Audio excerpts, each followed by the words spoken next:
సార్వత్రిక ఎన్నికల్లో ఘోర పరాజయం నుంచి కోలుకోలేకుండా వైసీపీకి దెబ్బ మీద దెబ్బ తగులుతోంది. తాజాగా తూర్పుగోదావరి జిల్లాలో ఆ పార్టీకి షాక్ తగిలింది. ప్రముఖ పారిశ్రామికవేత్త, కీలక నేత ఎస్ రాజీవ్ కృష్ణ వైసీపీకి రాజీనామా చేశారు. ఈ మేరకు ఆయన పార్టీ అధ్యక్షుడు జగన్ కు లేఖ రాశారు. త్వరలో రాజీవ్ కృష్ణ తెలుగుదేశం పార్టీలో చేరనున్నారు.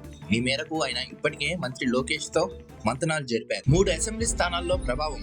ఉమ్మడి పశ్చిమ గోదావరి జిల్లా కొవ్వూరు నుంచి 4 సార్లు ఎమ్మెల్యేగా గెలిచి ఒకప్పుడు టీడీపీలో కీలకంగా వ్యవహరించిన ప్రముఖ పారిశ్రామికవేత్త పెండ్యాల కృష్ణబాబు అల్లుడు రాజీవ్ కృష్ణ ఆయన 2012లో వైసీపీలో చేరాక ఆయన వారసుడిగా రాజకీయాల్లోకి వచ్చిన రాజీవ్ కృష్ణ 2014లో నిడదవోలు అసెంబ్లీ నియోజకవర్గం నుంచి వైసీపీ అభ్యర్థిగా పోటీ చేసి ఓటమి పాలయ్యారు.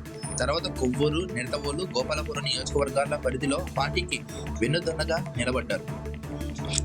వైసీపీ హయాంలో ప్రభుత్వ సలహాదారుడిగా, అధికార ప్రతినిధిగా వ్యవహరించారు. కమ్మ సామాజిక వర్గం పట్ల వైసీపీ వైఖరిపై నేరుగా జగన్ కు ఆయన లేఖ రాసి నిరసన తెలిపారు. రాజీవ్ కృష్ణ కొంతకాలంగా పార్టీ వ్యవహారాలకు దూరంగా ఉంటున్నారు.